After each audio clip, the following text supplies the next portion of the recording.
Mapagpalang buhay, mga kasambuhay. Ang Bisita Iglesia o ang atin pong pagbisita sa 7 simbahan ay isa sa mga napakagandang kaugalian o kostumbre na ginagawa ng isang Katoliko sa panahon ng Semana Santa. Matapos ang tinatawag po natin na Mass of the Lord's Supper tuwing Huwebes Santo. Ang kostumbreng ito ay nasimulan ng mga unang Kristiyano sa siyudad ng Roma, na kung saan sa panahon ng Semana Santa, nililibot nila ang 7 mahalagang simbahan o basilika ng Roma upang doon ay kanila pong bigyan ng pagpupugay, bigyan at pag-ukulan ng panalangin ang presensya ng Panginoong Hesus na kanyang iniiwan sa banal na Eukaristiya. Ang 7 simbahang ito ng Roma na nakaugalian ng bisitahin sa Bisita Iglesia mula ng mga unang Kristiyano ay una sa lahat ang Basilika ng St. John Lateran. Ito po ang unang-unang simbahan ng buong Kristyanismo. Ito ang dating bahay ni Emperador Constantine at ito ang naging unang katedral at tirahan ng mga Santo Papa. Ang pangalawang simbahan, siyempre ay ang St. Peter's Basilica, kasalukuyang residensya ng mga Santo Papa na itinayo sa libingan ng Apostol San Pedro. Pangatlo ay ang simbahan ng Santa Maria Maggiore. Ito po ang unang simbahan na itinalaga sa karangalan ng mahal na ina. Pang-apat ang simbahan ng San Pablo na itinayo po sa ibabaw ng puntod ng Apostol San Pablo. Ang simbahan ni St. Lawrence, ang ikalima. Ang simbahan ng Holy Cross ng Jerusalem na itinayo po kung saan naroroon dati ang residensya ni Santa Elena, ang emperatriz na nanay ni Constantine, at dito po nakalagay ang maraming reliko ng pagpapakasakit ng Panginoong Hesus. At ang ikapito pong simbahan na dinadalaw sa Roma simula ng mga unang Kristiyano ay ang simbahan ng San Sebastian, na noong pong kapanahunan ni Pope John Paul II ay pwedeng palitan ng sanktuaryo ng Madonna ng Divine Love. Sa pagdalaw sa Bisita Iglesia, sa 7 simbahan, saan man po ito, ang mahalaga ayon sa sakramentaryo ng Roma ay na mag-ukol ang mga mananampalataya ng panahon upang bigyan ng pagpupugay, bigyan ng reverensya, bigyan ng adoration ang Blessed Sacrament na siyang nasa puso ng bawat simbahan. At ito pong adoration nito pwedeng gawin sa 7 simbahan bago ang midnight ng Holy Thursday patungo sa Good Friday. Sa pagbisita pong yan sa banal na sakramento, nais nating pasalamatan ang Panginoong Hesus sa isang napakagandang regalo na kanyang iniiwan sa atin sa gabi ng kanyang sakripisyo, na hanggang sa katapusan ng panahon, siya ay mananatiling kasama natin sa altar sa pamamagitan ng banal na Eukaristiya. Sa Pilipinas, nakaugalian na po ng mga Pilipino na sa Bisita Iglesia ay kanila rin pong dinadasal ang 14 na istasyon, 2 istasyon ng krus sa bawat isang simbahan. So 7 times 2 equals 14. Pero po, wag po nating kakalimutan na ang focal point o tampok na bahagi ng bisita iglesia ay walang iba kung hindi si Jesus na nakatago sa tabernakulo ng simbahan, na kung Holy Thursday po, ginagayakan ng mga kandila at iba't ibang mga bulaklak. Ngayon po sa ating Sambuhay TV Mass, Quaresma 2018, Bisita Iglesia, ilang mga bagay ang nais po naming isaalang-alang. Una po sa lahat, ang pinili po nating 7 simbahang itatampok, lahat ay sa Kalakhang, Maynila. Mga simbahang popular at may kaugnayan sa pagdiriwang ng madla ng Semana Santa. Pangalawa, nais po nating magtuon ng panalangin kasama ng kura paroko sa tabernakulo na kung saan naroroon ang greatest treasure ng bawat simbahan, si Jesus sa kanyang tunay na presensya sa Eucharistia.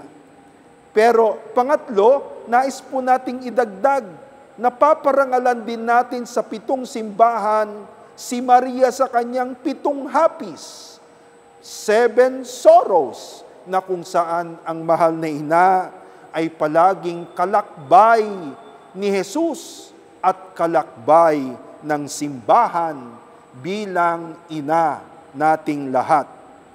At ngayon naman po, sapagkat tayo po ay nasa ika-6 na taon ng ating 9 na taon na nobinaryo, patungo po sa 2021, 500 years ng hubileo ng pananampalatayang Kristiyano sa Pilipinas, nais po nating isaalang-alang ang tema ng taong ito, Year of the Clergy and of Religious and Consecrated Life.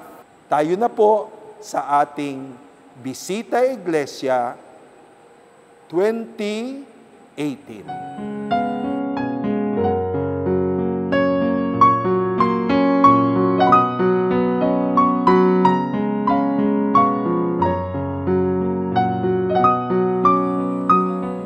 Ang unang simbahan para po sa ating Bisita Iglesia para sa Quaresma ng 2018 ay ang simbahan ng Our Lady of Sorrows Parish dito po sa Pasay. Ang simbahang ito na malapit sa panulukan ng Buendia Avenue Extension at FB Harrison ay itinatag ng Society of St. Paul noong taong 1941. Matapos ang Society of St. Paul ay nag-transfer po sa Archdiocese of Manila mula sa mga unang foundation nito sa Lipa, Batangas.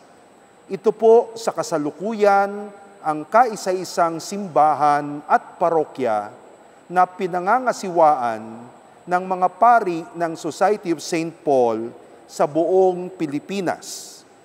Ang kongregasyon ng Society of St. Paul ay itinatag sa Italia noong 1914, panahon po ng una na Gera Mundial, at ito'y itinatag ni Blessed James Alberione para po sa apostolado ng media at social communication. Ang kongregasyon ay nagsimula dito sa Pilipinas ng taong 1935. Ngunit ang mga unang buildings nito, ang seminaryo, printing press, at kapilya, ay una sa lahat inilagay sa Lipa, Batangas, kung saan ang mga paring Italiano ay winelcome po ni Archbishop Alfredo Versosa, na ngayon po ay Servant of God. Ang simbahan ng Our Lady of Sorrows dito sa F.B. Harrison ay nilikha noong 1941 nang i-transfer ng Society of St. Paul ang pinaka-community nito sa Archdiocese of Manila sa permisong ibinigay ni Archbishop Doherty. Ang building ng simbahan ay hindi po ganong katagal, hindi ganong katanda, pero po ang simbahang ito ay may sariling istorya at kasaysayan. Sa simbahang ito, ikinasal noong 1953 si Senador Benigno Aquino at si Corazon Aquino, at isa po sa mga tumayong sponsor ay ang dating Pangulong Ramon Magsaysay.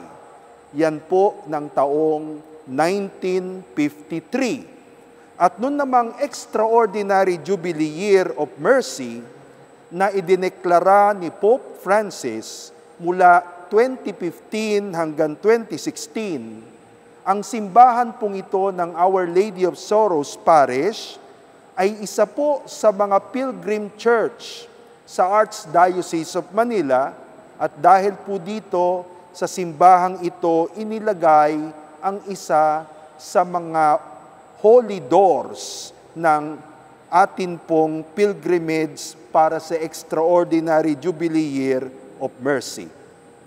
Ang simbahan ay simple.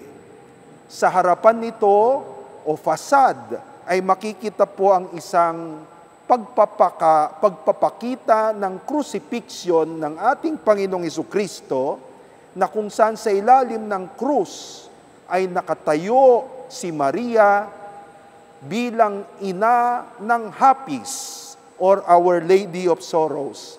Kasama po ang apostol na si San Juan. Dito naman po sa main altar ng simbahan ay naririto ang isang La Pieta. Isa po itong iskultura na nagpapakita ng patay na Jesus na kalong-kalong ng Inang Maria matapos ang crucifixion ng unang Biyernes Santo. Dito po sa simbahan ng Our Lady of Sorrows, sinisimulan natin ang Bisita Iglesia ng 7 simbahan sa taong ito. Dito nais nating hingin kay Maria, ina ni Jesus at ina ng simbahan, na tayo po ay kanyang samahan sa paglalakbay po natin bilang simbahan sa bawat simbahan na kung saan naroroon ang presensya ni Jesus sa banal na Eucharistia. Ngayon po, mula dito sa Our Lady of Sorrows Parish Church, pangungunahan tayo ng kasalukuyang kura-paroko, si Father Feliciano Marquez, SSP, sa panalangin sa harap ni Jesus sa banal na Eucharistia.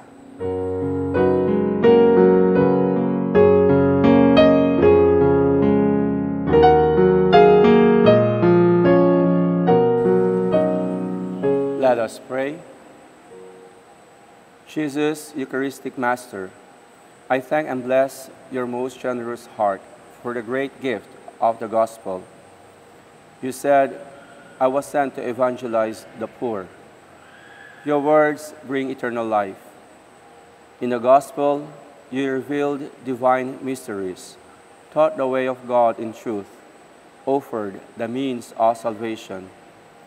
Grant me the grace to preserve your gospel with veneration, listen to it and read it according to the spirit of the church, and promote it with the love with which you preached it. May it be known, honored, and received by all. May the world conform its life, laws, morals, and teachings to it. May the fire brought by you upon the earth inflame, enlighten, and warm everyone. Magandang araw po mga kapatid. Ang Our Lady of Sorrows Parish po ay isang pilgrim church noong nakaraang Year of Mercy at dinagsa kami ng pagkadami-daming bisita at masaya ang ambience ng parokya. Pero pagkatapos nun, nakaranas kami ng matinding kalungkutan at hindi na ganoon kadami ang tao. Pati ang nagsisimba ay hindi na rin ganoon kadami. Naisip ko tuloy, nakakalungkot isipin na ang mga tao na mula pa sa pagkalayo-layong probinsya ay pumunta dito sa ating parokya para magsagawa ng pilgrimage. Pero sa palagay ko, ang mga taong taga-Pasay ay hindi nakagawa ng ganoong spiritual exercise. Pero dahil ngayong mahal na araw, meron tayong tinatawag na bisita iglesia, daragsa na naman ang mga tao at magsasagawa ng bisita iglesia sa 7 simbahan. At pagkatapos ng mahal na araw, ganun na naman, back to normal, back to usual number. Sa palagay ninyo, ilang percentage ng Katoliko ang nagsisimba tuwing linggo?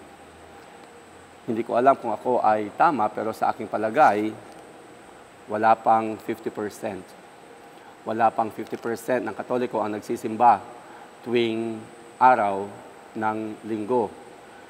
Noong ako ay bata pa, naririnig ko to sa mga pari na may mga taong tinatawag na KBL, yung 3 beses lang nakapasok sa simbahan buong buhay nila. Noong sila ay bininyagan, kinasal at inilibing. Bininyagan, kasal at inilibing. 3 beses lang buong buhay nila. Pero ngayon sa panahon natin, ilang beses kaya? Palagay ko hindi na lang 3. Dahil marami hindi na ikinakasal sa simbahan. Baka nung binyag na lang at nung libing. Nakalulungkot isipin. Sa ating parokya, tuwing ako ay magbibigay o magbibinyag ng mga bata at darating ang mga ninang, palagi kong inuulit na linggo-linggo ay nag-iimbita ang Panginoon na bisitahin siya at dalawin sa kanyang simbahan at magsimba. At inuulit ko na ang aking palagay na wala pang kalahati ng Katoliko ang nagsisimba. Kung sa ganong pangyayari, tulad ng binyagan, ay maraming iniimbitahan. At may mga taong magsasabing, oo, darating, pero hindi. Nalulungkot ang nag-iimbita. Palagay ko, ang Panginoon ay palaging nag-iimbita sa atin na magsimba at bisitahin siya sa kanyang simbahan. At ang mga tao ay oo, pero hindi darating. Nakalulungkot na oo, pero hindi darating. Dahil ang totoo, gusto namang magsimba ng mga tao, pero yung kanilang kagustuhan na magsimba, madalas nangyayaring intensyon na lamang, nananatiling intensyon. Ngayong mahal na araw, at habang ginagawa natin itong bisita iglesia, inuulit ko ang paanyaya ng Panginoon sa ating lahat na bisitahin siya tuwing linggo, magsimba tuwing linggo, ihinga sa Kanya ang ating mga kahilingan at gustong-gustong makinig ng Panginoon sa ating mga panalangin. Tutal, tayo naman ang may kailangan sa Panginoon at hindi siya. Palagay ko, tulad natin, kapag nag-iimbita tayo sa ating mga kaibigan, masayang-masaya tayo kapag sila ay dumarating at dinidinig ang ating imbitasyon. Maraming salamat.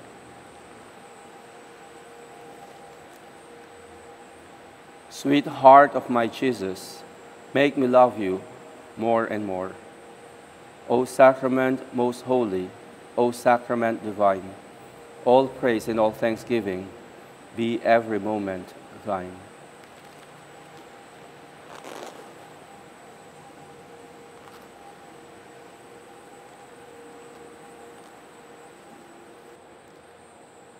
Ang pagpaparangal sa Panginoong Hesus sa banal na Eukaristiya ang sentro, ang tampok na bahagi ng bawat pagbisita sa simbahan. Tampok na bahagi ng bisita iglesia. Ang tabernakulo ang puso ng iglesia. Ang tabernakulo ang puso ng bawat simbahan. Pero dito rin po sa ating bisita iglesia, nais natin parangalan sa 7 simbahang atin pong pupuntahan ang ating Inang Maria na sa kanyang 7 hapis, 7 sorrows, ay talagang kaisa ng Panginoong Hesus sa kanyang misyon ng kaligtasan. Sa unang simbahang ito ng Our Lady of Sorrows, pinaparangalan natin si Maria sa unang hapis ni Maria, ang propesiya ng matandang Simeon.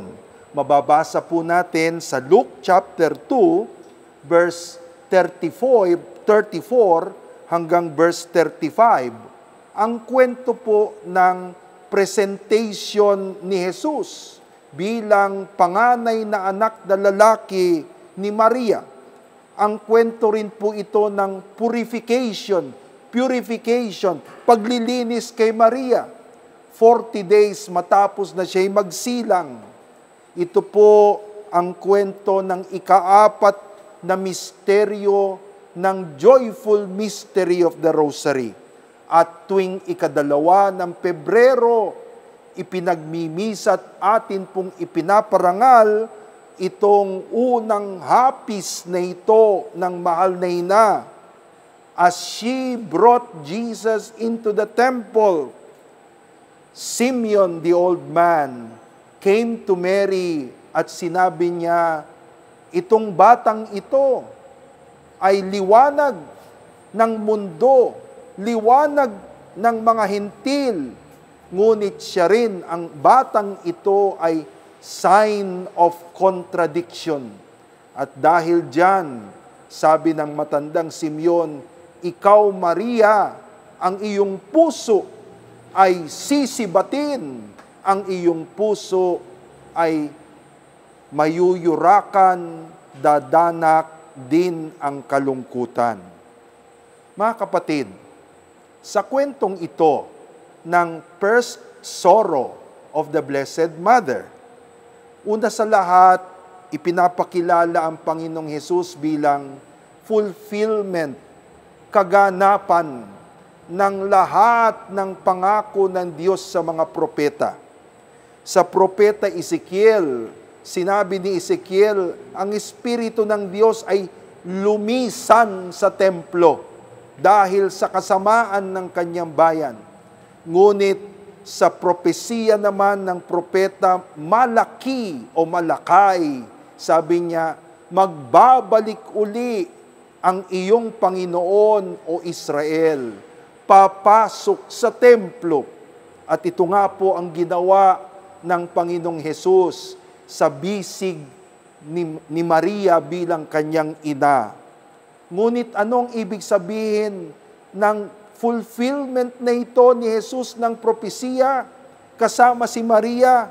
Ang ibig po sabihin nito ay sorrow, dalamhati, hapis.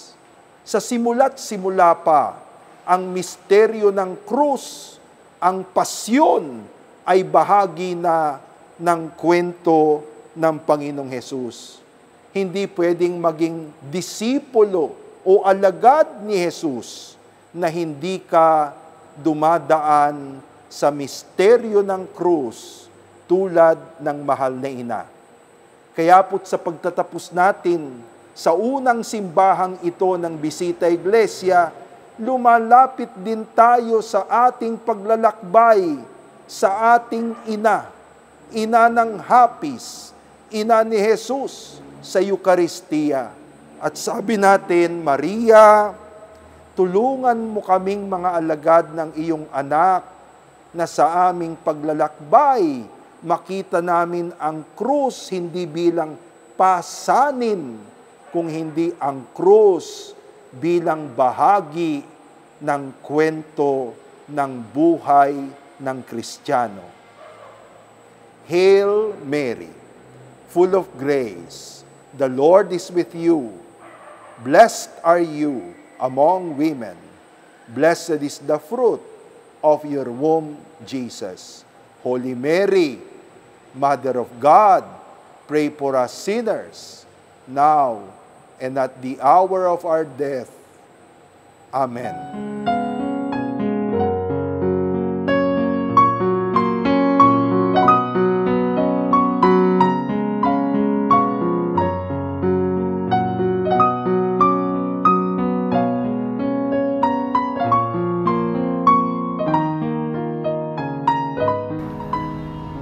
Tayo po ay nasa pangalawang simbahan ng ating Bisita Iglesia. At ito po ay gagawin natin dito po sa Santa Cruz Church, Manila. Para po sa kaalaman ng marami, itong simbahan pong ito ay itinatag ng mga Jesuit o ng mga Hiswita noong ika-17th century dito po sa distrito ng Binondo. Alam niyo po, marami din pong panahon ang nakalipas at marami na rin ang nagbago sa simbahang ito. Pero isa po sa mga highlight ng pagbabago ay yung main altar po, kung saan po makikita natin yung high throne, kung saan naka-expose po ang Blessed Sacrament. Makikita po natin sa harap ng simbahan yung effigy statue ng Our Lady of Pilar, yung patroness po ng simbahang ito. Isinasaulog po nila o ipinagdiriwang po nila yung kanilang piyesta tuwing ikatlong linggo ng Oktubre. At alam niyo po, noong ika-7 ng Disyembre 2017, yung ating mahal na Santo Papa Francesco, binigyan po ng canonical coronation itong venerated image ng Our Lady of Pilar. At mismong pong si Luis Antonio Cardinal Tagle ang nag-preside ng misa at nagkorona sa ating mahal na Birhen. Alam niyo po, ito po yung kauna-unahang simbahang Katoliko na itinatag ng mga Hiswita sa lugar ng Santa Cruz, Manila, kung saan po nakatirik itong simbahan na ito mula pa noong June 20, 1619. Noong mga araw na iyon, mostly po ang nakatira dito ay mga Chinese lang.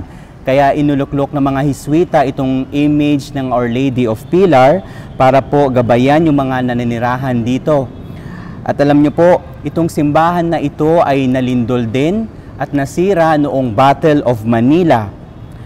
Ang simbahan pong ito ngayon na itinatag muli noong 1957 lamang. At nakita po natin na itong simbahan na ito ay inspired mainly ng Spanish Baroque style. Sa ngayon po, itong simbahan na ito ay hindi na pinangungunahan ng mga Hiswita, kundi pinamamahalaan na ngayon ng mga Blessed Sacrament Fathers. Itong congregation po nila ay itinatag ni Saint Peter Julian Aymard noong May 13, 1856 upang tugunan po yung mga pangangailangan ng simbahan noon sa France. Nang dahil po kay Saint Peter Aymard, nag-iba po yung pagtingin ng tao sa simbahan kasi po noon po, yung pagtingin sa simbahan ay isa lamang relihiyon ng guilt and fear. Pero po sa panahon ni St. Peter, nagbago po yung pagtanaw ng mga tao sa simbahan. Naging relihiyon na ito ng pag-ibig sa Diyos. Kaya po sa ating pangalawang simbahan ng ating Bisita Iglesia 2018, tayong lahat po ay pinaalahanan ng centrality ng Eucharistia sa ating Holy Thursday devotion at maging ng buong simbahan. At ating pagnilayan na ang Bisita Iglesia, higit po sa lahat ay isang pagbibigay-pugay kay Jesus na siyang dahilan, ang kanyang Eucharistic presence, ang nagiging dahilan kaya naging special itong simbahan na dinadalaw natin at maging sa komunidad. At itong presensya na ito ni Jesus ay hindi lamang para sa mga iilan, kundi para sa lahat, lalong-lalo na po sa mga may sakit.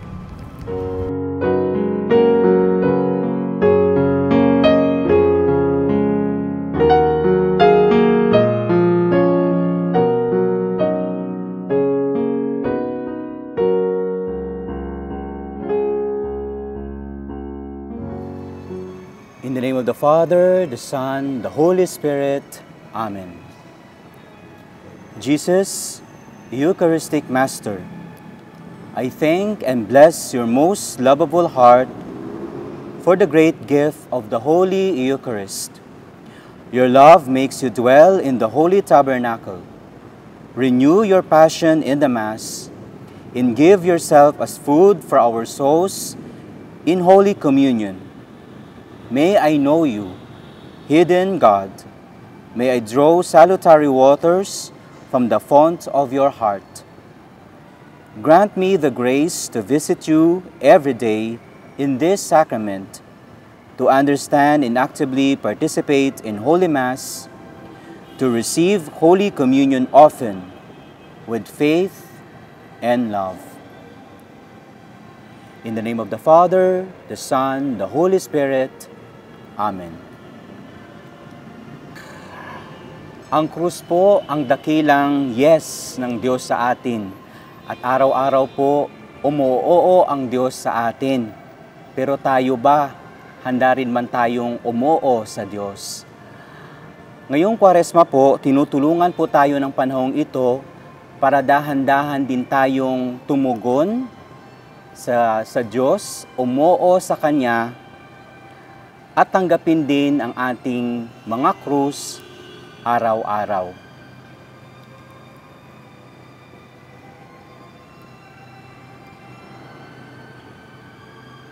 Sweetheart of my Jesus, make me love you more and more. O Sacrament most holy, O Sacrament divine, all praise and all thanksgiving be every moment thine.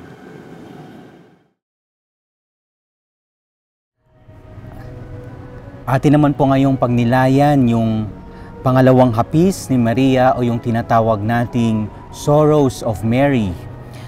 Makikita po natin sa Ebanghelyo ni Mateo yung pag-alis po ni Maria at ni Jose patungo sa Ehipto para po iligtas si Jesus sa kapahamakan. Talaga nga namang maraming inconvenience ang naidulot ni Jesus kay Maria at Jose. Pero kahit na sa dami-dami ng inconveniences, nakita pa rin natin ang tunay na kahulugan ng pananampalataya nila sa Diyos. Yung capacity nila to say yes to God even if all circumstances say no. Alam natin, no, yung Ehipto po ay lugar po ng mga refugees. At tulad po ni Moses na tinulungang makatawid ang mga Israelita patungo po sa Promised Land o yung tinatawag nating lupang ipinangako ng Panginoon. Ngayon po si Jesus din po ay tatawid mula sa Ehipto patungo sa panibagong pangako ng Diyos ng kaligtasan. Kaya nga siya siguro tinatawag na bagong Moses ng bagong tipan. Alam natin na si Maria, maraming inconveniences, no, ang nangyari sa pananampalataya ni Maria. Kaya siguro marapat lang din na sabihin natin na siya talaga ay ina ng mga refugees. Malapit si Maria sa mga taong naaapi, sa mga taong napapatalsik, sa mga taong wala ng matuluyan, sa mga taong walang-wala na. Kaya nga yung hapis ni Maria ay totoong hapis ng nagmamalasakit. Yung nararamdaman niya, yung sakit na nararamdaman din ng iba. Kaya po sa ating lahat na nasasaktan, idulog natin kay Maria ang ating mga pighati, ang ating pagdurusa dahil sa ating mga pananampalataya.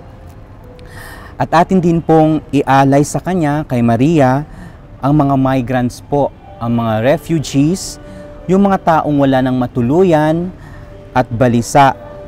At atin pong itugon sa Kanya sa pamamagitan po ng pagsambit ng pinakamagandang panalangin kay Maria. Hail Mary, full of grace, the Lord is with you. Blessed are you among women, and blessed is the fruit of your womb, Jesus. Holy Mary, Mother of God, pray for us sinners, now and at the hour of our death. Amen.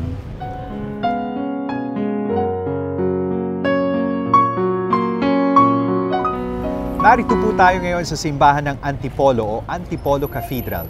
o mas kilala bilang National Shrine of Our Lady of Peace and Good Voyage on Nuestra Señora de la Paz y Buen Viaje. Tinatawag rin po itong Parish Church ng Immaculate Conception at dito ho matatagpuan ang sede o ang luklukan ng obispo ng Diocese ng Antipolo.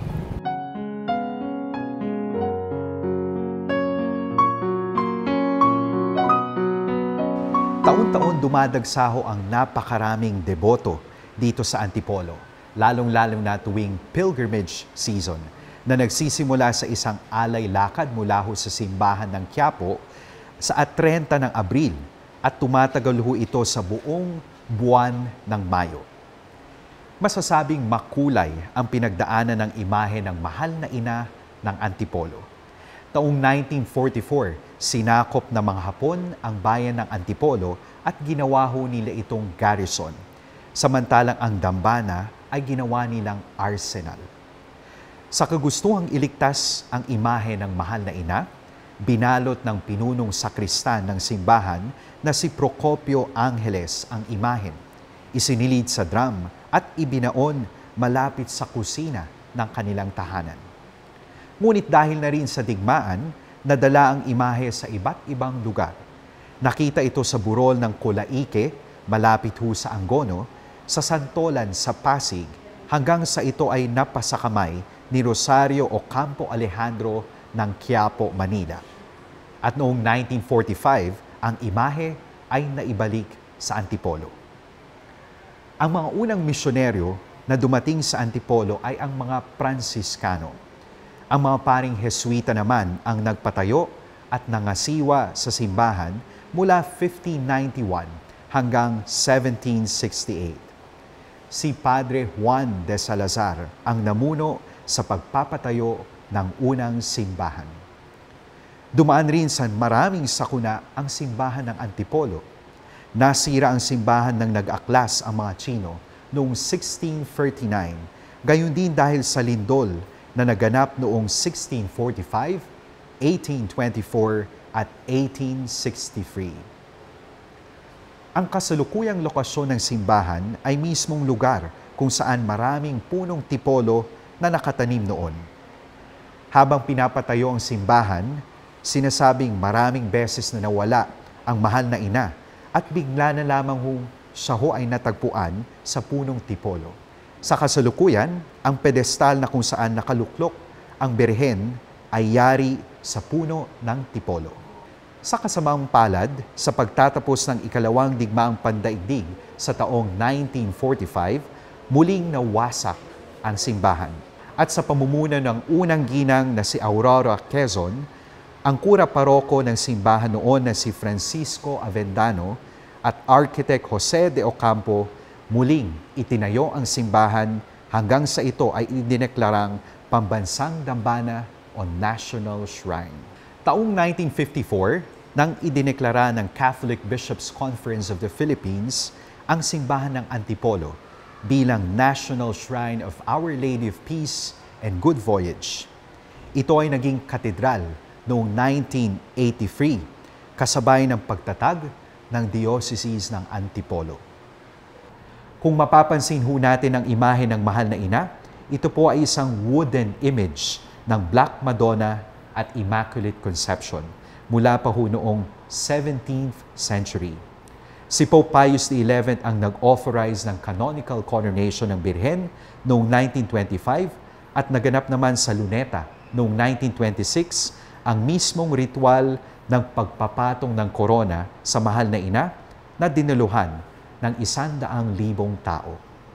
Ang imahe ng Our Lady of Peace and Good Voyage ay dinala po ni Governor General Juan Niño de Tabora, lulan ang galyong El Almirante, na umalis sa Mexico ng ika-25 ng Marso at dumating sa Maynila ng ika-18 ng Hulyo 1626. Ang imahe ay dinala sa simbahan ng San Ignacio sa Intramuros, Manila hanggang sa ito ay dinala sa Antipolo ng mga Jesuita noong 1632. Idineklara ang Nuestra Señora de la Paz y Buen Viaje bilang Patroness of the Galleons. Maka-6 na beses nitong binagtas ang Pacific Ocean. Napili natin ang simbahan ng Antipolo bilang ikatlong istasyon ng ating Visita Iglesia 2018. Tuwing hapon ng Huwebes Santo pagkatapos ho ng misa, sa pagtatakip silim sa paghahapunan ng ating Panginoong Hesukristo, maraming grupo ho ang nag-aalay lakad. Mula ho Maynila, darating ang mga deboto o namamanata sa Antipolo ng madaling araw ng Biyernes Santo.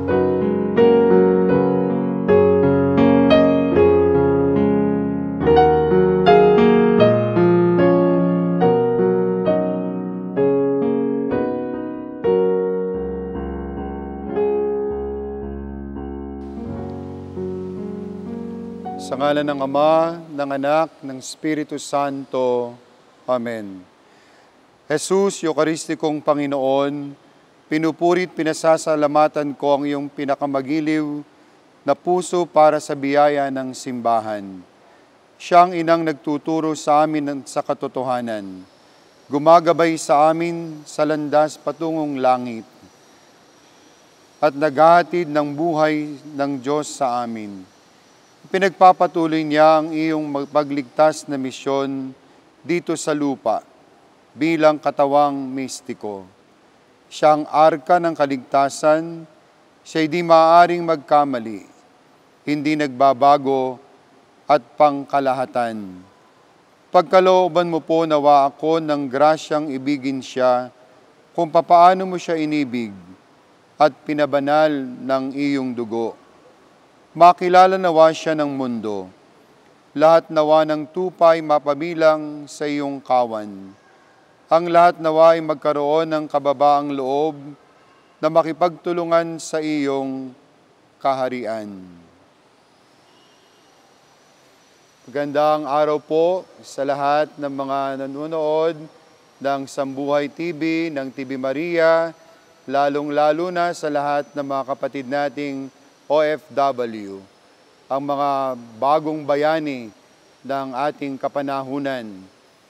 Ngayon po ay nasa panahon tayo ng mahal na araw, panahon ng pagdarasal, panahon ng pag-aayuno, at panahon ng paglilimos. Sa panahong ito, tayo pinagbabalik loob ng ating simbahan sa ating Panginoong Jesucristo. Kung natatandaan natin, nung Miyerkules ng Abo, nung pahiran tayo ng abo sa noo, sinabi sa atin, magsisi at manampalataya sa mabuting balita. Lahat tayo ay dinadala ng ating buong simbahan sa paghahanda, sa pagdiriwang ng pagpapakasakit, pagkamatay at muling pagkabuhay ng ating Panginoong Jesucristo. Bilang mga Katoliko, san man tayo naroroon, san man bansa, lugar, tahanan, simbahan, san man tayong dako ng mundo, dapat patuloy nating sundan ang dinaanan ng ating Panginoong Hesus, ang kanyang pagpapakasakit, pagkamatay at muling pagkabuhay. Kung minsan, ang description natin ng mahal na araw ay malungkot. O madalas dahil sa init ng panahon, dahil sa pagsisisi sa mga kasalanan, dahil sa pagdarasal, madalas ang paglalarawan natin ito mga kapatid ay parang isang malungkot na pagdiriwang, isang malungkot na pagtitipon. Pero ang totoo, dapat nga tayo magsaya at magdiwang sa panahong ito. Dapat nga tayo'y maging maligaya, sapagkat alam natin, ang krus ni Jesus, mga kapatid, ay ang tanda ng napakalaking pag-ibig ng Diyos. Ito ang tanda ng pagmamahal ng Diyos at kaligtasan sa ating lahat. Ang krus ni Jesus, mga kapatid, ay ang simbolo ng walang hanggang awa at pag-ibig ng Diyos sa atin. Namatay siya sa krus, pero siya'y muling nabuhay. At yun ang napakahalaga sa panahong ito na ating pinaghahandaan. Ang muling pagkabuhay ng ating Panginoong Jesucristo na dapat nating ipagpasalamat. Oo, hindi natin maaalis yung lungkot. Hindi natin maaalis yung sakripisyo sa panahong ito dahil sa ating mga kasalanan.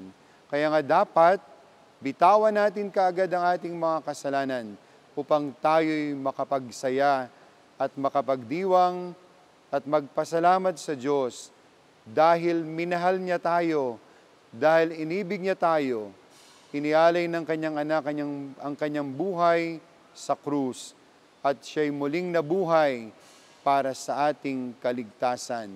At ang kaligtasan yan ng muling pagkabuhay ni Jesucristo ay hanggang ngayon sa ating kapanahunan.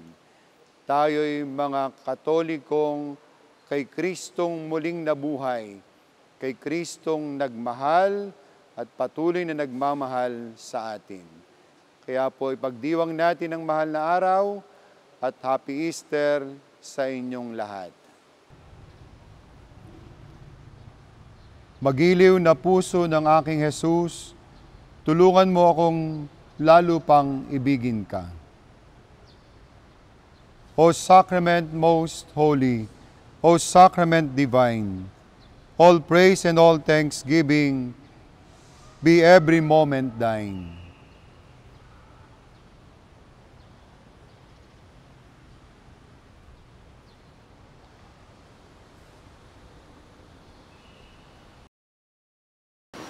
Ngayon sa ating ikatlong simbahan, ating inaalala at idinadangal ang mahal na ina ng Hapis o Our Lady of Sorrows.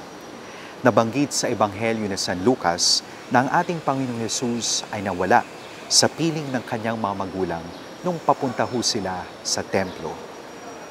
Ipinapakita ng tagpong ito na si Jesus ang tunay na karunungan, the wisdom incarnate na mas dakila pa kay Moises at Solomon.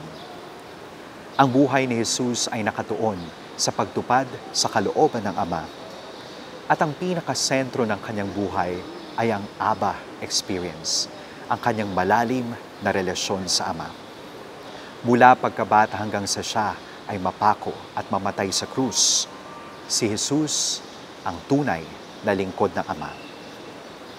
Gayon din ang ating mahal na ina, na tinuguri ang luklukan ng karunungan.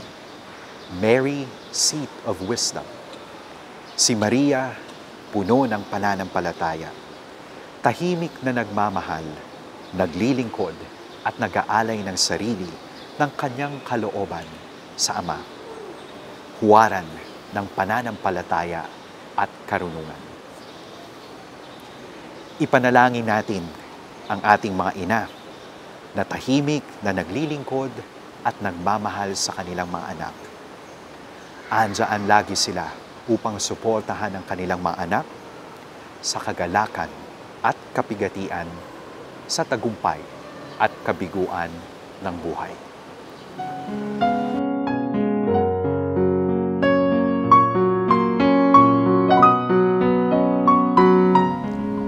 Nandito po tayo ngayon sa Cavite City para po sa ika-4 na simbahan ng ating pong Bisita Iglesia.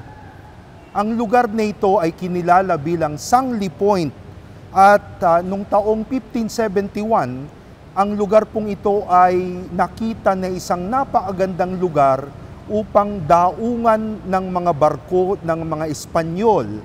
Sa katunayan, dito po nagtago noong 1573 ang Chinese pirate na si Limahong. At mula po noon, kinilala itong lugar na ito na Sangli Point. Noong pong 1700s, nagsimula ang kwento ng parokya ng San Roque dito po sa Cavite City. Dumaong ang isang barko na noon ay nasa patronship ni San Roque. Alam niyo po lahat ng mga galyon ng mga Espanyol ay may kanya-kanyang patron. Kailangang kumpunihin ang barko dito sa lugar na ito at ibaba ang Senyor San Roque na patron ng barko. Pero nung matapos na pong kumpunihin ang barko, ay sabi nila hindi na raw nagpapabuhat ang imahen pabalik sa barko. Kaya po ito'y iniwan dito at mula noon nagsimula ang parokya ng San Roque.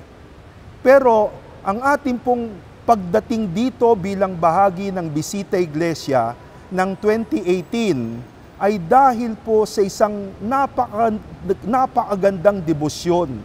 Ang debosyon kay Maria, ang Reyna ng Cavite, ang Senyora de Soledad, ang Senyora ng Portabaga. Ayon po sa kasaysayan, nagpakita ang mahal na ina sa isang sundalo at mula po diyan sa pagpapakitang yan, kinaumagahan, ay nakita ang orihinal na imahen na painting. Isa po itong painting ni Maria na nakaluhod, nagluluksa, at sa kanyang paanan ang koronang tinik at ang 3 pako, kanyang pinagninilayan ang kamatayan, ang dolor ng kanyang anak na si Jesus. Kaya po, alam nyo, tuwing Biyernes Santo, mula sa simbahang ito, matapos ang prosesyon ng Santo Entierro, ang Birhen de Soledad ay inilalabas sa isang tinatawag nilang Prosesyon del Silencio, na kung saan ginugunita ang pag-uwi ng mahal na ina matapos ilibing ang kanyang anak na si Jesus. At doon sa pag-uwing yaan, kanyang pinagnilay-nilayan ang nangyaring pag-aalay ng buhay ni Kristo. Dito rin po ay isang imahen ng Nazareno ang nakalagay, matandang imahen, sapagkat sabi nga po nila, kung nandun ang nanay, ang Birhen de Soledad, ang Mater Dolorosa, nandun din po si Jesus, magkasama ang mag-ina. Ngayon po, pangungunahan tayo ng atin pong kura paroko, si Reverend Father Dominador Medina, sa pananalangin sa harap ng tabernakulo na siyang puso ng ating Bisita Iglesia, si Kristo sa banal na Eukaristiya. Narito po ang panalangin at mensahe ni Father Dominador Medina mula dito sa dambana ng Birhen de Soledad, Portabaga, Cavite City.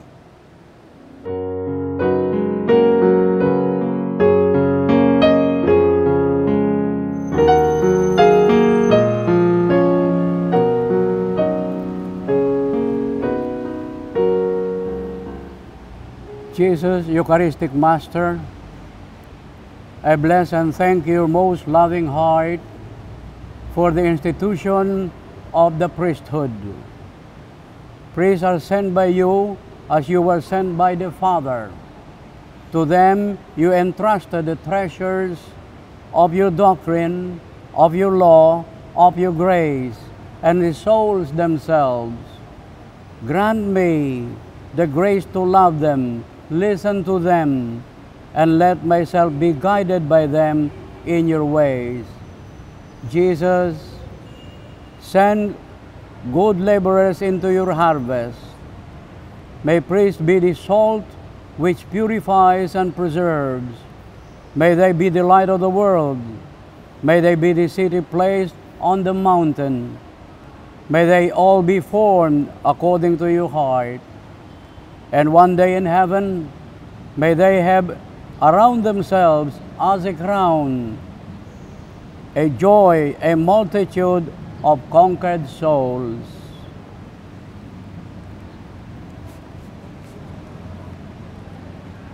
So magandang araw po sa inyong lahat.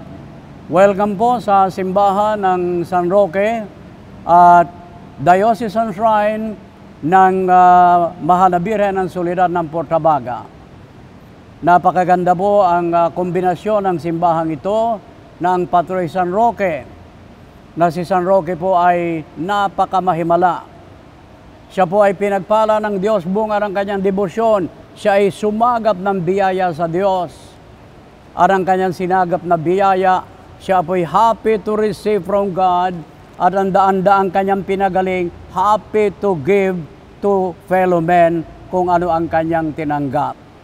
Na welcome po at na sana po dumayo kayo dito sa aming simbahan ng San Roque at tayo ay mahawa ng diwa ni San Roque, sumasahod at nagbibigay.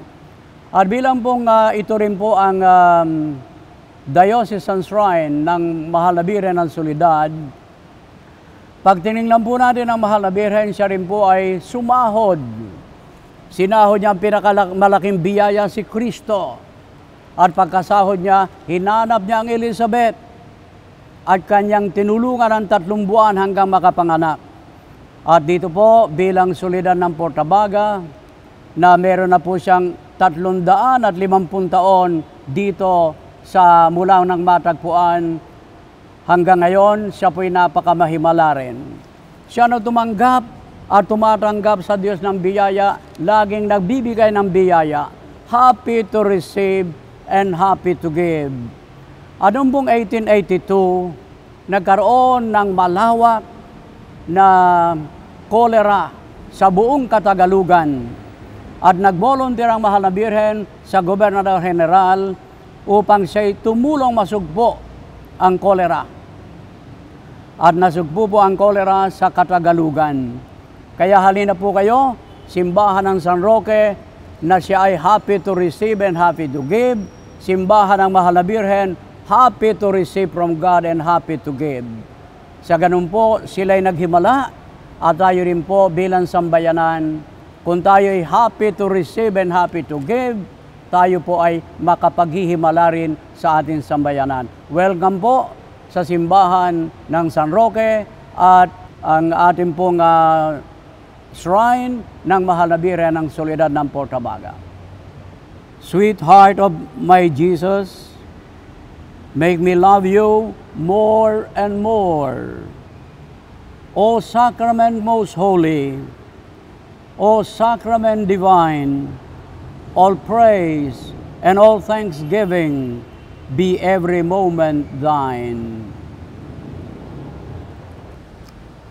Mula po dito sa ika-4 na simbahan ng ating Bisita Iglesia sa taong ito, sa Sanktuaryo ni Maria de la Soledad, ang Birhen ng Portabaga, nais naman po nating pagnilayan ang ika-4 na hapis ng ating mahal na Birheng Maria. Ang ika-4 na hapis o dalamhati ni Maria ay ang pagsasalubong ni Maria at ni Jesus sa Via Crucis, sa daan ng krus. Sabi po sa Ebanghelyo ni San Lucas, marami po ang mga sumunod sa Via Crucis. Iba-iba ang dahilan. Yung iba ay talagang tagasunod ni Jesus. Ang iba naman ay usyosero at usyosera. Wala pong kwento ang Ebanghelyo tungkol sa kay Mariang sumasama kay Jesus sa Via Crucis. Ngunit alam po natin na bilang isang ina, mula pa sa Ebanghelyo ni San Lucas, si Maria ay naging bahagi na ng lahat ng paglalakbay ng Panginoong Jesus. Mula sa sinapupunan, inilakbay ni Maria si Jesus patungo kay Elizabeth. At inilakbay ni Maria si Jesus sa Bethlehem upang isilang doon ang banal na Mesiyas. Inilakbay din ni Maria si Jesus patago sa Ehipto nang ito'y hanapin ni Herodes. Wala po tayong duda na si Maria, ang ina ng paglalakbay, ay naging kasama ni Jesus sa daan ng Kalbaryo. Kaya nga po ang ika-4 na hapis ni Maria ay ang paglalakbay at pagkikita ni Maria at ni Jesus sa daan ng Kalbaryo. Dito po ipinapakita ng mahal na ina ano ang ibig sabihin na tunay na awa at tunay na pag-ibig.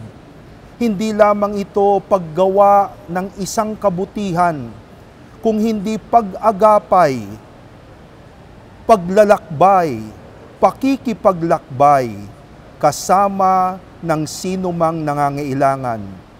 Ang Senyora de Soledad ay kwento ng paglalakbay, kung papaanong si Maria ay naglakbay upang hindi lamang samahan si Jesus sa daan ng krus, kung hindi hanggang sa huling sandali.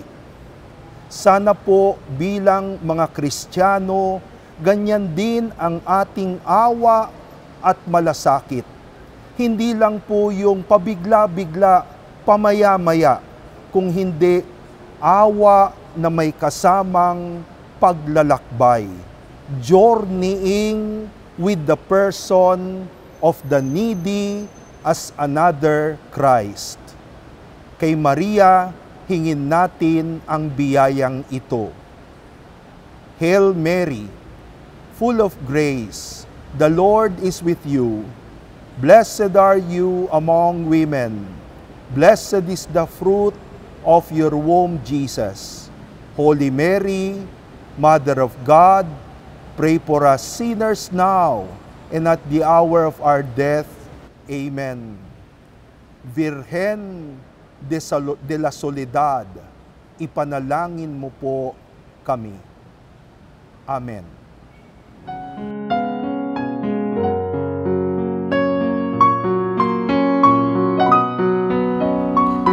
Tayo po ay nasa ikalimang simbahan na ng ating Bisita Iglesia 2018.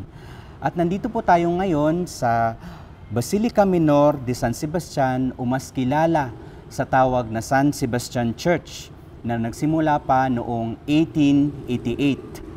Ang simbahan pong ito ay nasa pangangalaga na ngayon ng mga OAR or Order of the Augustinian Recollect. Ito lang po ang natatanging simbahan na gawa po sa bakal na galing pa sa Belgium. Itong simbahan na ito ay itinalagang minor basilica ni Papa Leo XIII noong ika-24 ng Hunyo 1890. At pagkaraan po ng isang taon, noong ika-16 ng Agosto 1891, itong simbahan na ito ay kinonsecrate ni Bernardino Nosaleda y Villa OP, ang ika-25 Arsobispo ng Manila. Ang San Sebastian Church po sa ngayon ay kilala sa kanyang napakagandang imahe ng Our Lady of Mount Carmel. Sa katunayan po, ika-400 years na po ito ng kanyang pagdating dito sa Pilipinas at napili po natin itong simbahan ng San Sebastian bilang ikalimang simbahan ng ating Bisita Iglesia 2018 dahil sa kanyang kaugnayan sa Our Lady of Mount Carmel. Dito po ginagawa yung tinatawag nilang Dungaw Rite. Alam po natin na kilala po yung mga Augustinian Recollect na guardians o tagabantay po ng dalawang importanteng imahe dito sa Pilipinas, ang Black Nazarene at ang imahe ng the Our Lady of Mount Carmel na nanggaling pa sa Mexico. Noong nakaraang ika-9 ng Enero 2014, ibinalik o inirevive po itong Dungaw Rite at isinama po sa translasyon. Paano ba ito ginagawa, yung Dungaw Rite? Pagkatapos po daw ng rosaryo, kinukuha po ng resident priest itong imahe ng Our Lady of Mount Carmel at ipinoprosesyon habang pong taimtim na nagdadasal ang mga deboto ng iba't ibang panalangin. At kasama na dito ang lagi nilang dinadasal itong Ama Namin. Pagkatapos po noon, ang mga ilang pari po ay itataas itong imahe para madungaw po itong Black Nazarene habang ito'y ipinoprosesyon din. Kung atin pong mapapansin, ang Dungaw Rite po ay naglalarawan ng ika-4 na tradisyonal na Station of the Cross kung saan po nagtagpo si Jesus at si Maria habang binabagtas po ni Jesus ang Way of the Cross patungo sa Golgotha.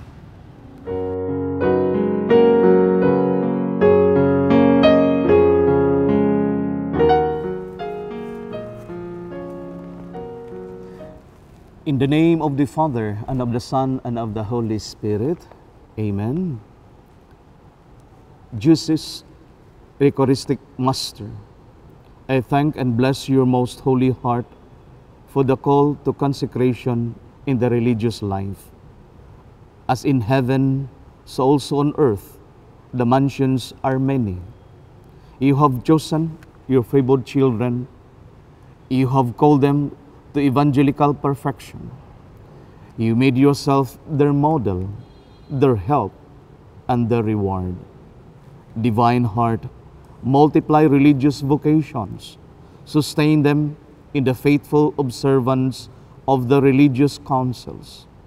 May they be the most fragrant flower beds in the church. May they be souls who console you, who pray, and who work for your glory in every apostolate. My brothers and sisters, dumating na po tayo sa panahon ng Semana Santa, Holy Week, mahal na araw. Alam natin na walang ibang araw ng buong taon na tinatawag ang mga Filipino na mahal, kundi ang sanlinggong kinapapalooban ng mga araw ng paggunita, ng pagpapasakit, pagkamatay, at muling pagkabuhay ng Panginoong Hesukristo. Lubhang napakabanal, napakamahal ng panaong ito, sapagkat tuwing mahal na araw ay ipinagdiriwang ng simbahan ang mga misteryo ng kaligtasang tinamo ni Kristo noong huling araw ng kanyang buhay dito sa lupa. Mula sa kanyang matagumpay na pagpasok sa Jerusalem. At ang pinakaubod ng sanlinggong ito, ang triduo ng Pasko ng pagpasakit, pagkamatay at muling pagkabuhay ni Kristo. Sinasariwa po natin yung tinatawag nating Paschal Mystery na siyang pinakapuso ng pananampalatayang Kristiyano. Holy Week is a very important religious time in the liturgical year for us Catholics. We call this week holy, not because of the shame and humiliation that Jesus endured. Holy Week is holy because God filled this week with infinite love. Kaya ang challenge po sa ating lahat this Holy Week is to spend more time to reflect, to meditate on this infinite love of God for us. Muling binabati namin ang lahat ng mga nanonood sa Sambuhay TV at TV Maria, ang lahat ng mga devoto at nasa pilgrimage ngayon, ang mga nasa kanilang mga tahanan at trabaho, at marami nating mga kapatid na nasa ibang bansa, mga migrante at OFW.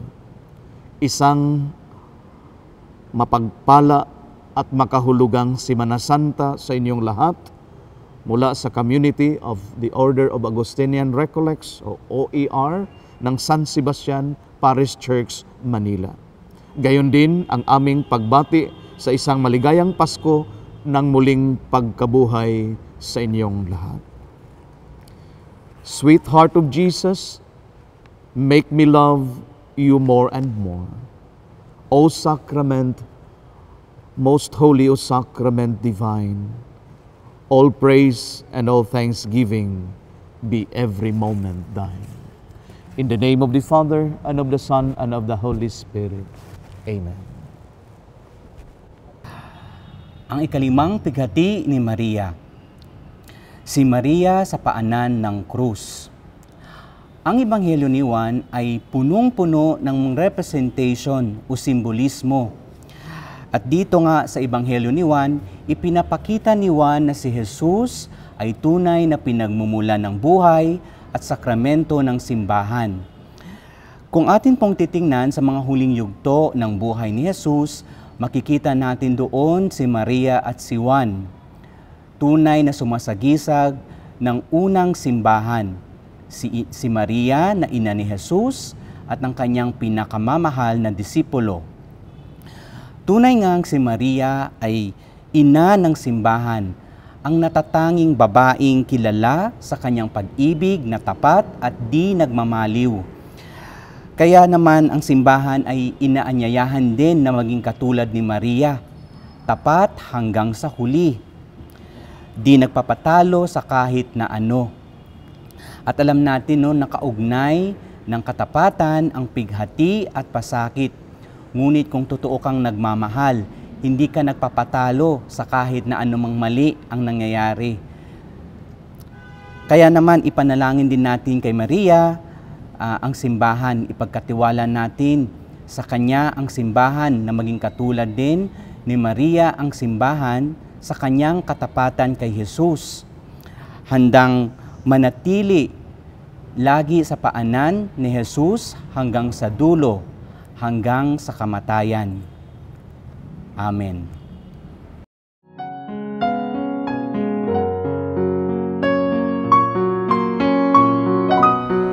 Narito po tayo ngayon sa ating ika-6 na simbahan, ang kapilya ng Kolehiyo ng Santa Isabel dito sa Taft Avenue, Manila. Ang Kolehiyo ng Santa Isabel o Dalubhasaan ng Santa Isabel ay itinatag noong ika-24 ng Oktubre 1632. Isa ho ito sa mga pinakamatandang kolehiyo dito sa Pilipinas at sa buong Asya. Gayon din isa rin sa mga pinakamatandang paaralan para sa mga kababaihan sa buong mundo. Sa kasalukuyan, ang Kolehiyo ng Santa Isabel ay pinapangasiwaan ng mga sisters ng Daughters of Charity. Itinayo ho ito upang magsilbing paaralan para sa mga Kastilang ulila na nakabase dito sa Pilipinas.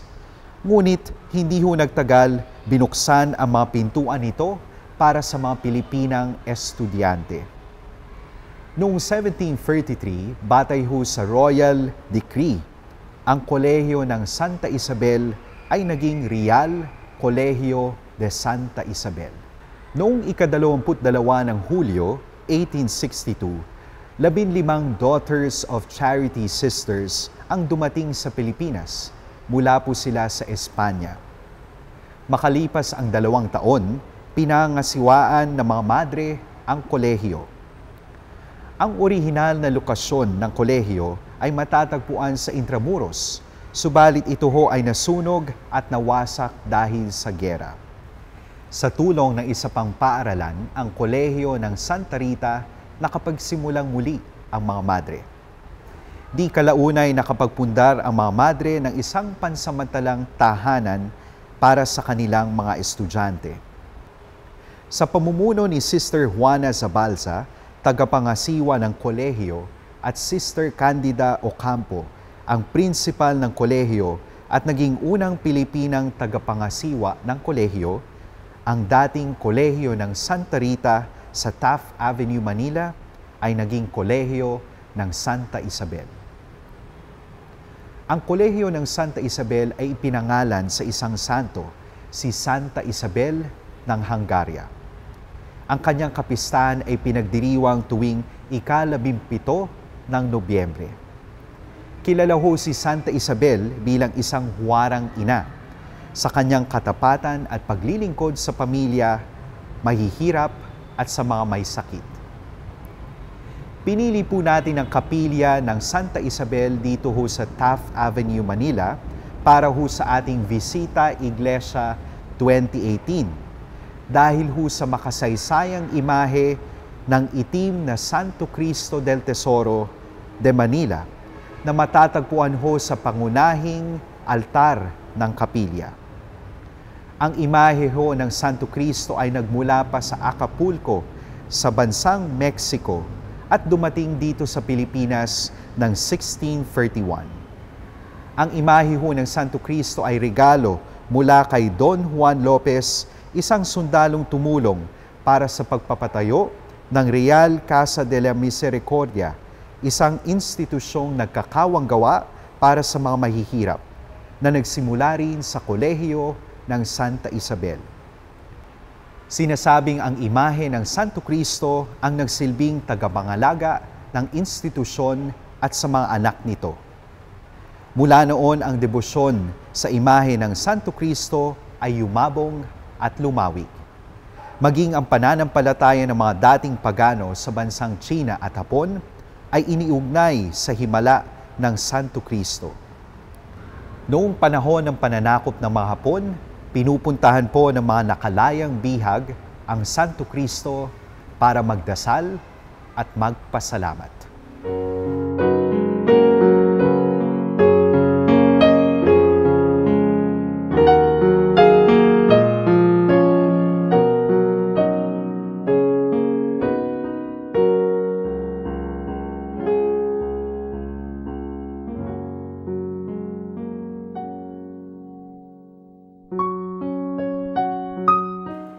In the name of the Father, and of the Son, and of the Holy Spirit. Amen. Jesus, Eucharistic Master, I thank and bless your most merciful heart for having given us the Blessed Virgin Mary as our Mother, Teacher, and Queen. From the cross, you placed us all in her hands. You gave her a great heart, much wisdom, and immense power. May all humanity know her, love her, pray to her. May all permit themselves to be led by her to you. Savior of the world, I place myself in her hands as you placed yourself. With this mother, I want to live now in the hour of my death and for all eternity.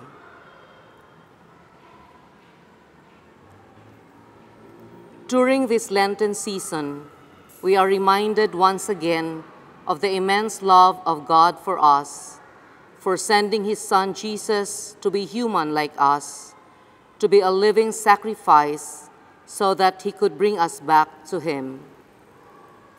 Our God the Father allowed his Son to be crucified and to die on the cross as a consequence of following his Father's will, in order to proclaim his love to humanity and to all his creation.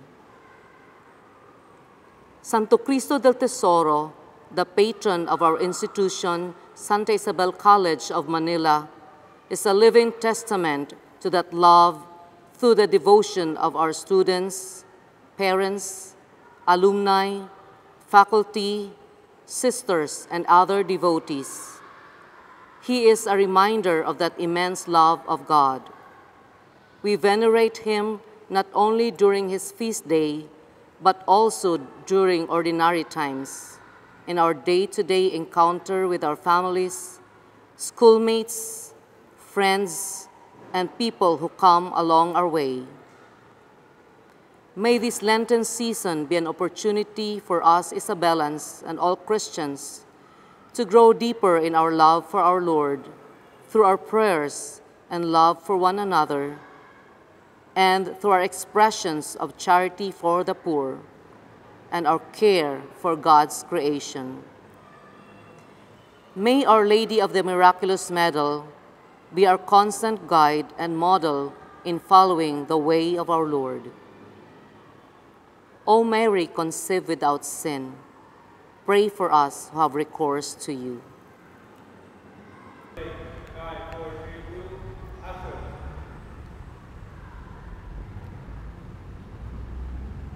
Sweet heart of my Jesus, make me love you more and more. O Sacrament most holy, O Sacrament divine, all praise and all thanksgiving be every moment thine.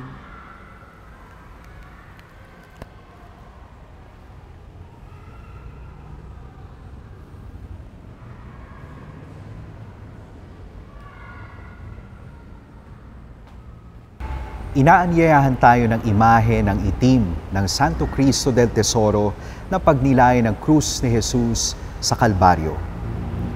Ang krus ni Jesus ang sinasabi nating antithesis o suktulang kabaliktaran ng puso ng kasalanang tila namamayani sa sanlibutan. Ang krus ni Jesus ay puno ng buhay. Ang daan, katotohanan at buhay patungo sa kaligtasan. Isinalaysay sa Ebanghelyo ni Juan ang pagbaba ng katawan ni Jesus mula sa krus. Si Jesus ang bagong tupa, the new lamb, na namatay sa unang araw ng kapistahan ng tinapay na walang lebadura, o the Feast of the Unleavened Bread. Si Jesus ang dakilang tupang walang bahid ng dungis ng kasalanan. Inaalala rin natin ang ating mahal na ina, ang ina ng hapis sa kanyang pasakit at bigati sa pag-aalay ng kanyang anak para sa kaligtasan ng lahat. Sa kanyang bigati, isinilang ang dakilang pag-aalay, ang dakilang pag-ibig. Ipanalangin natin ang mga pamilya na nakaranas ng pagsubok at bigati sa buhay.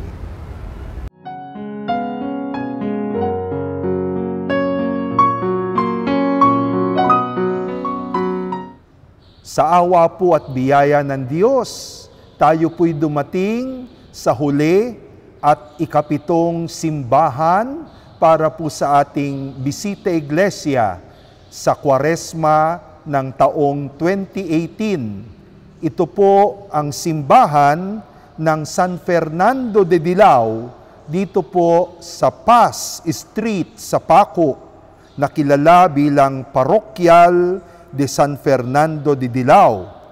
Alam niyo po, napakaganda na una sa lahat ay kilalanin natin bakit iba't iba itong mga pangalan, no, ng lugar na ito.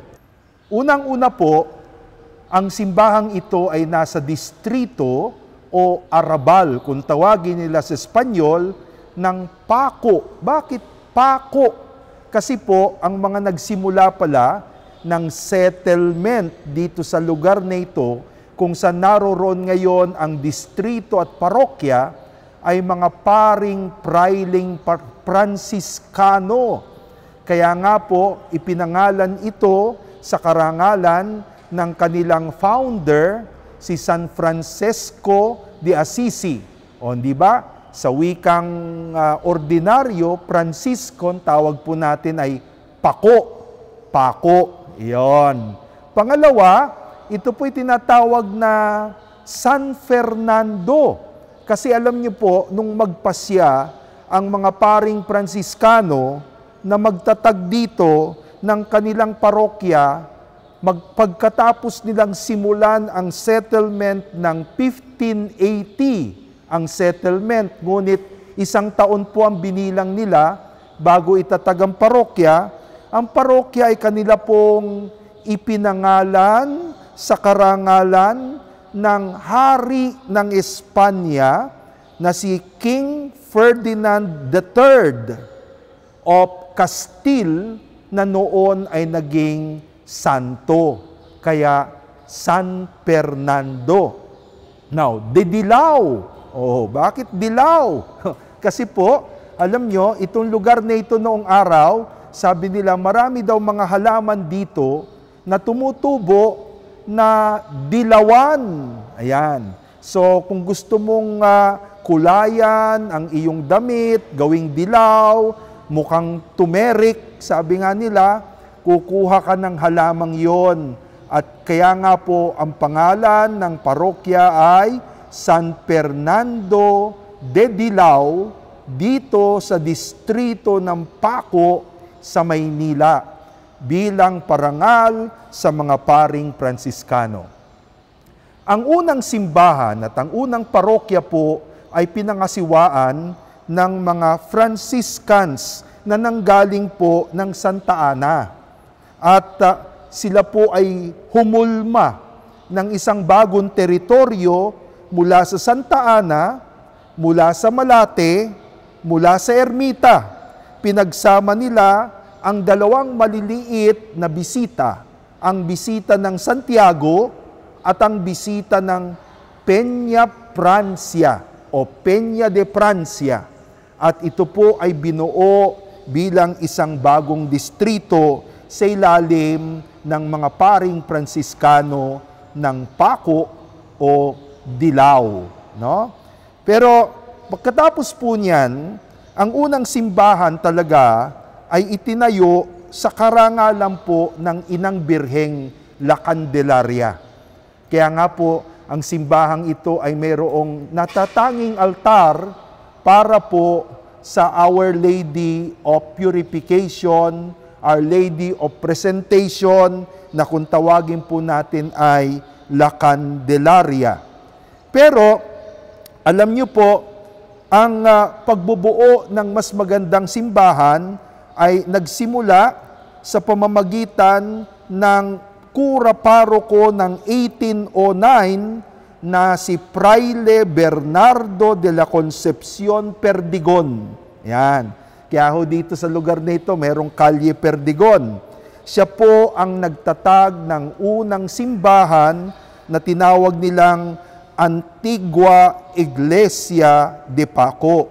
And then, nung umalis po ang mga paring Franciscano ng 1900s, ang Archdiocese of Manila, tinurn over ang lugar na ito sa pangangasiwa ng mga bagong dating na mga Belgian missionaries na kung tawagin po ay Congregatio Immaculati Cordis Mariae.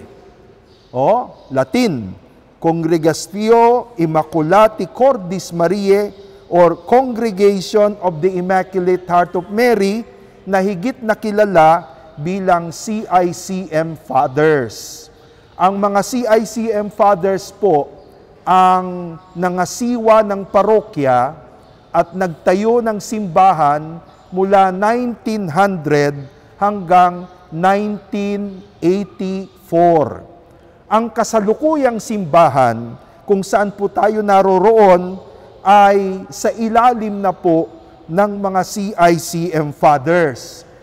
Namumukod tangi po diyan ang naging gawain ni Father Godfried o Godofredo Aldenhuisen, CICM, nakilala po namin noon, inabot ko pa po siya bilang isang estudyante rito.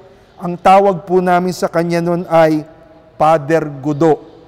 Siya po ang nagtapos ng simbahang ito na sinimulan ng 1931 nung ilagay ang cornerstone, Agosto ng 1931, at ayon po sa record, 3 taon ang ginugol upang itayo ang simbahang ito na nakapag-survive naman ng World War II.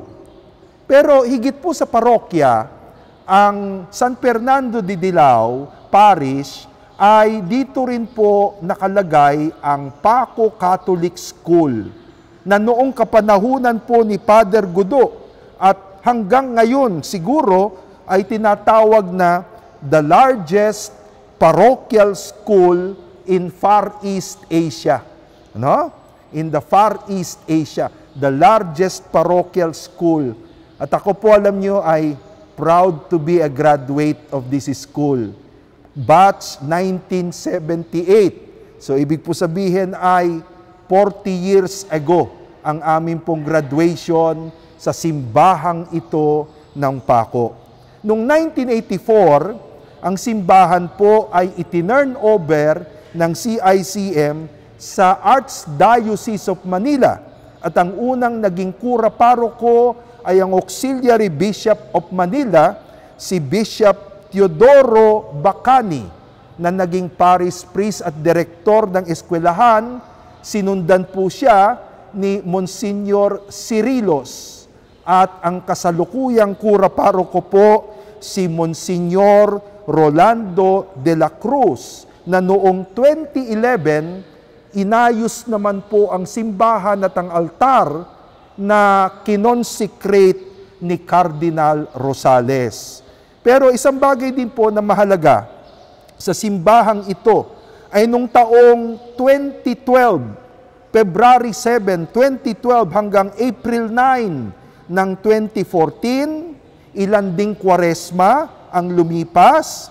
Sa simbahang ito, ginawa ni Cardinal Chito Tagle ang Paschal Triduum kasi po nire-repair ang Manila Cathedral. Kaya po ang Paco Church ang naging temporary official church of the Archbishop of Manila. At ngayon po, tayo'y naririto bilang huling simbahan sapagkat alam niyo po, ang simbahan ng Paco ay meron pong isang napakagandang yaman. Maliban sa kasaysayan, maliban sa Birheng La Candelaria, ang simbahan ng Paco po ay tahanan ng Senyor Santo Sepulcro o Senyor de la Paco, kung tawagin po nila nung araw, Senyor de la Paco. Ito pong imaheng ito ng Kristong nakalagak sa libingan, Santo Entierro, ay nagmula pa po ng 1600s. At ito po ay naging isang malalim na debosyon ng mga taga-Paco mula po sa kapanahunan ng kura parokong si Fray Bernardo de la Concepcion Perdigon ng 1809. Kaya matagal na ho itong debosyong ito. Ito pong imaheng ito ng Senyor Santo Sepulcro, inilalabas po ito kapag kapistahan sa Agosto ng parokya, ngunit gayon din naman tuwing Biyernes Santo. Pagkatapos ng prosesyon sa Quiapo, dito po ang tuloy ng mga nagpapasan ng Senyor at inilalabas naman po ang antigong imaheng ito ng Senyor de Paco, Senyor Santo Sepulcro.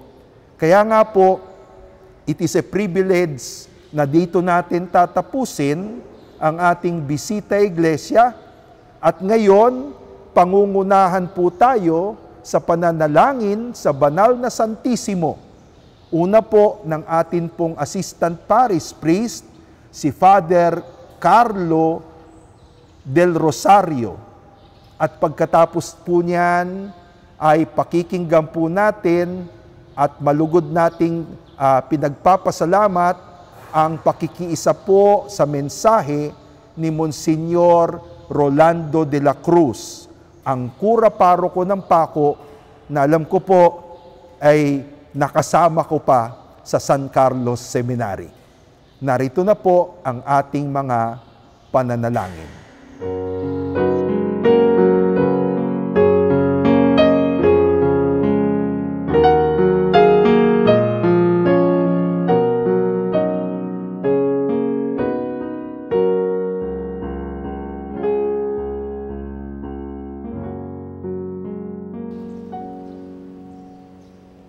In the name of the Father, and of the Son, and of the Holy Spirit.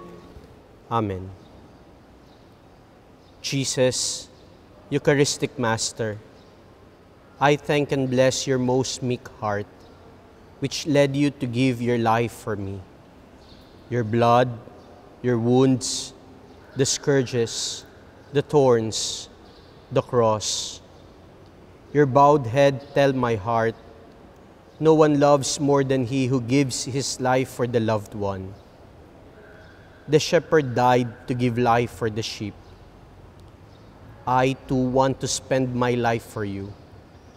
Grant that you may always, everywhere, and in all things dispose of me for your greater glory, and that I may always repeat, your will be done. Inflame my heart with a holy love for you and for souls.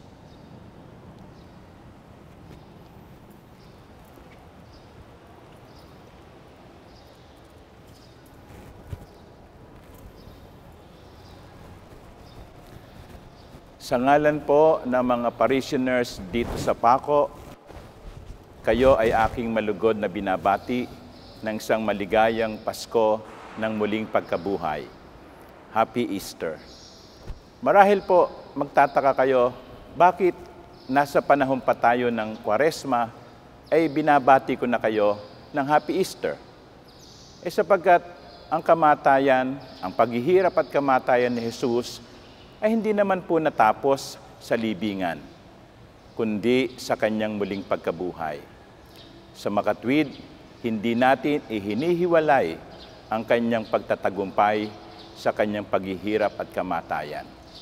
Kaya mga minamahal kong kapatid, kapag dumarating din ang mga paghihirap at pagsubok sa buhay natin, kung yayakapin natin ito na may pagtitiwala sa Diyos, alam natin ang tagumpay ay mapapasa atin. Kaya muli, mga minamahal kong kababayan, Happy Easter po sa inyong lahat.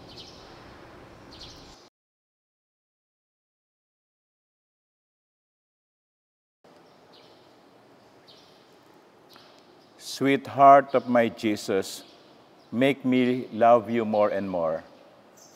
O Sacrament most holy, O Sacrament divine, all praise and all thanksgiving be every moment thine.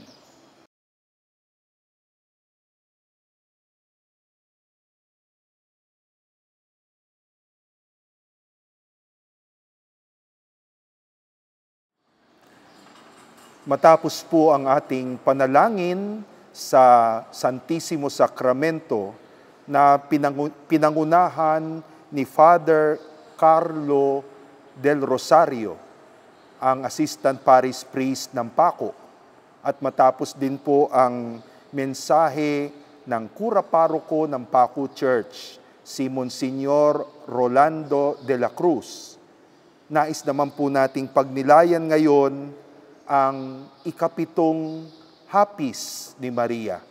Sa huling simbahang ito ng ating Bisita Iglesia, nais nating parangalan si Maria sa kanyang seventh sorrow dito sa altar ng La Candelaria, ang secondary patron ng parokya ng Paco.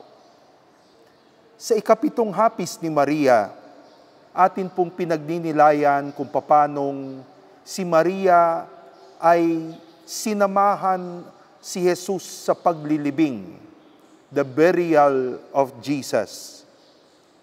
Para po sa atin, ang paglilibing ay isang malungkot na pangyayari ng buhay. Hindi maiiwasan ng isang tao kung papaanong isinisilang, ganong kasigurado rin na siya'y ililibing. Si Jesus, tunay na Diyos, tunay na tao, ay hindi lamang po nagkaroon ng birthday, kung hindi meron din siyang naging araw ng kamatayan at araw ng paglilibing. At sa paglilibing na yan, una po sa lahat, kinaklaro sa atin na ang pagkamatay ng Panginoong Hesus ay hindi lamang moro-moro, hindi lamang ito gawa-gawa, kung hindi totoo, tunay na siya'y dumaan, sabi nga natin, sa pinto ng kamatayan. Si Jesus ay dumaan sa pinto ng kamatayan tulad ng sinumang tao, ngunit may kaibahan. Sa ikatlong araw, siya'y muling mabubuhay. Sa ikatlong araw, siya'y magwawagi laban sa kadiliman ng kasalanan at kadiliman ng kamatayan. Si Jesus ay muling tatayo mula sa libingan sa ikatlong araw. Para po sa atin, ito'y napakahalaga, yung pagbibilang ng 3 araw. Alam niyo kung bakit? Kasi po, tandaan natin na noong ang kaibigan ni Jesus na si Lazaro ay namatay, yun ang sinabi ni Marta kay Jesus, Panginoon, wala na. Ika-4 na araw na ngayon, siguradong bulok na ang bangkay ng aking kapatid na si Lazaro. Ngunit binuhay pa rin ni Jesus ang Lazaro na 4 na araw ng patay.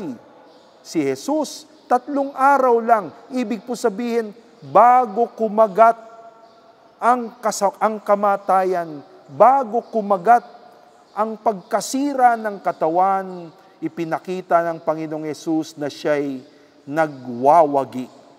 Wagi laban sa kamatayan. Kaya nga po, sabi na San Pablo, O death, where is your sting?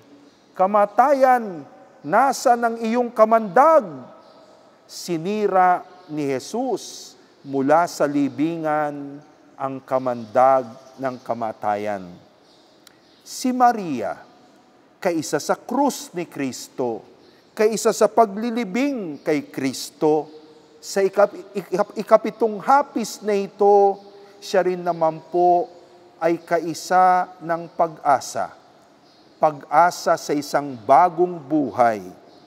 Our Lady of Sorrows is also Our Lady of Hope. Hoping involves sorrows, pain. Totoo po yun. Kung ikaw ay umaasa, dumadaan ka muna sa pait. Kung ikaw ay umaasa, dumadaan ka muna sa sakit, sa pasakit. Sorrow is the beginning of hope.